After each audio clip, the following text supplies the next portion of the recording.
কি ব্যাপার, কোথাও যাইতেছো? হ্যাঁ, একটু মার্কেটে যাচ্ছি শপিং করতে। হুম, টাকা পয়সা লাগবে? না, টাকা পয়সা লাগবে না। তাহলে কিছু বলবো? হ্যাঁ, তোমার সাথে আমার কিছু ইম্পর্টেন্ট কথা আছে। হ্যাঁ বলো। শোনো, আমি এখানে থাকবো না।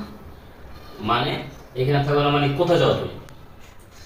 দেখো, তুমি তো জানো আমি ছোটবেলা থেকে একা একা বড় হয়েছি। আমি বেশি মানুষজনের সাথে চলাফেরা করতে পারি না, কথাবার্তা বলতে পারি না। আমার না এখানে কেমন জানি লাগে।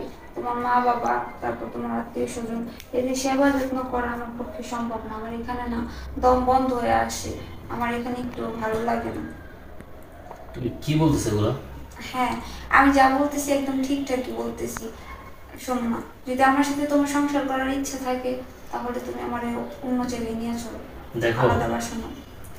এখানে আমার মা থাকে, বাবা থাকে, আমি তাদের একমাত্র সন্তান। আর আমি তাদেরকে রেখে কোথায় যে থাকবো বলো? দেখো, আমি এত কিছু জানি না, আমি এখানে থাকতে পারবো না। আমার অনেক কষ্ট হয় এখানে। আমার দম বন্ধ হয়ে আসে, আমার কিচ্ছু ভালো লাগে না। শোনো, এই জায়গায় থাকাটা একটা ভাগ্যের ব্যাপার। তুমি খোঁজ নিয়ে দেখো, একান্নবর্তী ফ্যামিলিগুলো খুবই আনন্দ থাকে। তারা সবাই মিলেমিশে থাকে, একসাথে থাকে, অনেক আনন্দ করে, ফুর্তি করে। কিন্তু একা একা থাকার ভিতরে না কোনো মজা নাই, কোনো আনন্দ নাই। এটা কি তুমি বুঝো না? দেখো, আমার ভালো লাগে না, আমার একা থাকতেই ভালো লাগে। এই ফ্যামিলি মেম্বার এত মানুষজনের সাথে আমার থাকতে ভালো লাগে না। তুমি আমার এটার সাথে যদি সংসার করো তাহলে আমাকে নিয়ে আলাদা বাসায় চলে যাও, নয়তো আমি জানি না কি করবো। দেখো, আমি আমার বাবার একমাত্র সন্তান। আমি তাদেরকে রেখে কোথায় যাবো বলো? তারা তারা তো আমার উপরে চেয়ে থাকে নাকি? আমাকে নিয়ে স্বপ্ন দেখে। তুমি আমার ব্যাপারটা কিসের জন্য বুঝতেছো না? হ্যাঁ, আমি যে বারবার বলতেছি যে আমি এই জায়গায় বিরক্ত ফিল করতেছি, তারপর তুমি আমার কথা কিসের জন্য বুঝতেছো না? আমারটা একবার ভাবতে পারো না তুমি? আচ্ছা, শান্ত হও। এত উত্তেজিত হওয়ার কিছু নেই, শান্ত হও। ঠিক আছে, তুমি যদি একটা কথা বলছো, আমি ব্যাপারটা দেখতেছি। এখন কি মার্কেটে যেতেছো? হ্যাঁ, আমি মার্কেটে যেতেছি। টাকা পয়সা লাগবে? না, কিছু লাগবে না। তোমার জন্য কিছু আমার লাগবে? ঠিক আছে, আমার জন্য কিছু ফল ফ্রুট নিয়ে এসো। শোনো, আমার জন্য আঙ্গুর নিয়ে এসো, ঠিক আছে? আর একটু কম দামে আইনো, আমরা তো আর কাউকে দিব না, আমরা নিজেরাই খাবো। তো একটু নর্মাল দেখেই আইনো, ঠিক আছে? আচ্ছা, ঠিক আছে। আচ্ছা, যাও।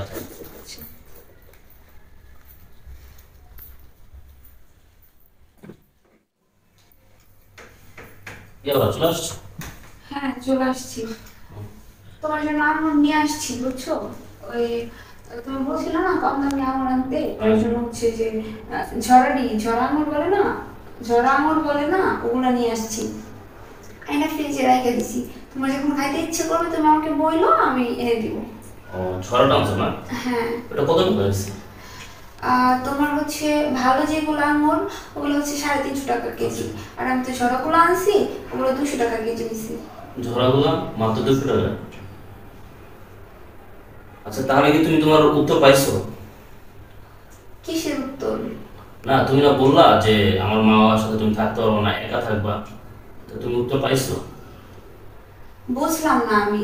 এইটার সাথে এইটার সম্পর্ক কি? বুঝলা না না?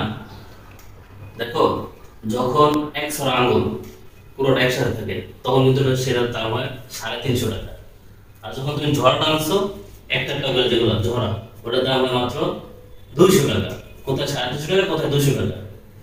ঠিক তেমনি যখন তুমি আমার ফ্যামিলি থাকো, আমার মা বাবার সাথে থাকো, সবাই মিলে থাকি, তখন কিন্তু আমাদের একটা আলাদা শক্তি থাকে। আমাদের মনে করো একটা বট গাছ থাকে, আমাদের ফ্যামিলি যারা মুরব্বী তারা আমাদের বট গাছ সবসময় আমাদেরকে ছায়া দিয়ে রাখে।